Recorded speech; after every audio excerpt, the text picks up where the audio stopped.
Hello guys. അപ്പോൾ ഇന്ന് ഞങ്ങൾ 2 പേരും കൂടെ കേട്ടോ. പക്ഷേ ഇന്ന് കണ്ണനാണ് കുക്ക് ചെയ്യുന്നത്. കണ്ണൻ്റെ വക സ്പെഷ്യൽ ഒരു സോയാബീൻ കറി കേട്ടോ, ഒരു നോർത്ത് ഇന്ത്യൻ സ്റ്റൈൽ.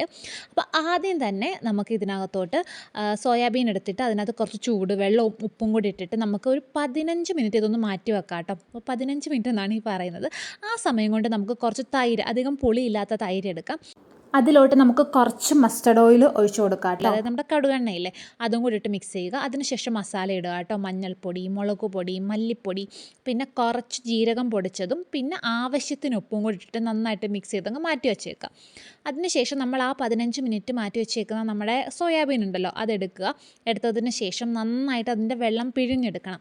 പിഴിഞ്ഞെടുത്തിട്ട് നമുക്ക് ഈ തൈരിൻ്റെ മിക്സിനകത്തോട്ട് അതിട്ട് ഒന്ന് മിക്സ് ചെയ്തിട്ട് അതും വീണ്ടും നമുക്കൊരു 15 മിനിറ്റും കൂടെ നമുക്കൊന്ന് മാറ്റി വെക്കണം. അപ്പോൾ ആ സമയത്തിനുള്ളിൽ ഞാൻ ഒരു സവാളയും 2 വറ്റൽമുളകും ഒരു ചെറിയ കഷ്ണം ഇഞ്ചിയും ഒരു 10-20 അല്ലി വെളുത്തുള്ളിയും കൂടെ എടുത്തിട്ടുണ്ട് കേട്ടോ. അത് നമുക്ക് എണ്ണയ്ക്കകത്തൊന്ന് വഴറ്റിയെടുക്കാം. അപ്പോൾ ഞാനിവിടെ കോക്കനട്ട് ഓയിലാട്ടോ എടുത്തേക്കുന്നത്. നിങ്ങളുടെ കയ്യിൽ സൺഫ്ലവർ ഓയിൽ ഉണ്ടെങ്കിൽ അത് തന്നെ എടുക്കുക കേട്ടോ, അതായിരിക്കും കുറച്ചും കൂടെ നല്ലത്. അപ്പോൾ ആദ്യം നമുക്ക് സവാള ഇട്ടിട്ടൊന്ന് മിക്സ് ചെയ്യാം. അതിനുശേഷം ഇഞ്ചിയും വെളുത്തുള്ളിയും നമ്മുടെ വറ്റൽമുളകും കൂടി ഇട്ടിട്ട് നന്നായിട്ട് വഴറ്റി ഒരു ഗോൾഡൻ ബ്രൗൺ കളർ ആവുന്നത് വരെ വെയിറ്റ് ചെയ്യണം കേട്ടോ. അതിനുശേഷം എടുത്തിട്ട് മിക്സിയുടെ ജാറിൽ വെച്ച് അതൊന്ന് ആറിയിട്ട് നമുക്കൊന്ന് മിക്സിയിലിട്ട് അരച്ചെടുക്കാം.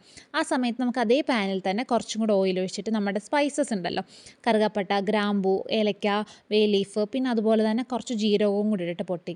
അതിനുശേഷം നമ്മുടെ ഈ ഒരു മിക്സ് അരച്ച് വെച്ചേക്കുന്ന ഉള്ളിയുടെ മിക്സും കൂടെ ആഡ് ചെയ്തിട്ട് കുറച്ച് നേരം അതൊന്ന് ഇളക്കണം കേട്ടോ. എന്നിട്ട് എണ്ണ തെളിഞ്ഞ് വരുന്നത് വരെ നിങ്ങൾ വെയിറ്റ് ചെയ്യണം. എന്നിട്ട് ഈ തൈരും ഈ സോയാബീൻ്റെ മിക്സും കൂടി ഇടാവും. അതിനുശേഷം അതും കുറച്ച് ചൂടുവെള്ളവും കൂടെ ഒഴിച്ച് 2 തക്കാളിയും കീറിയിട്ടിട്ട് നമുക്ക് ലോ ഫ്ലെയിമിൽ വെച്ചിട്ട് ഒന്ന് വേവിച്ചെടുക്കാം കേട്ടോ. ലോ ഫ്ലെയിമിലേ വെക്കാം, ഇല്ലെങ്കിൽ തൈര് പിരിഞ്ഞു പോകുന്ന പോലെ ആകും. എന്നിട്ട് നമുക്ക് എത്രയാണോ ചാറ് വേണ്ടത് അതുവരെ ഒന്ന് പറ്റിച്ചെടുത്തതിന് ശേഷം ലാസ്റ്റ് കുറച്ച് ഗരം മസാലയും കുറച്ച് കസൂരി മേത്തി കയ്യിൽ ഞെരടിയിട്ട് അതും കൂടെയും, പിന്നെ കുറച്ച് മല്ലിയിലയും 2-3 പച്ചമുളക് കീറിയതും കൂടി ഇട്ട് കൊടുത്ത് മിക്സ് ചെയ്ത് കഴിഞ്ഞാൽ നമ്മുടെ അടിപൊളി സോയാബീൻ കറി റെഡി ആട്ടോ. അപ്പോൾ ഞാനിത് ടേസ്റ്റ് ചെയ്യാനായിട്ട് നിൽക്കുകയാണ് കേട്ടോ. അപ്പോൾ ആദ്യം ടേസ്റ്റ് ചെയ്തപ്പോൾ കുറച്ച് ഉപ്പിൻ്റെ കുറവുണ്ടായിരുന്നു, എന്നാലും നല്ല ടേസ്റ്റ് ഉണ്ടായിരുന്നു. പിന്നെ ഒന്നും കൂടി ഉപ്പൊക്കെ ഇട്ട് നമ്മൾ ശരിയാക്കി എടുത്തു കേട്ടോ. സംഭവം അടിപൊളിയായിരുന്നു. എത്രയേ ഉള്ളൂ. ടാറ്റാ.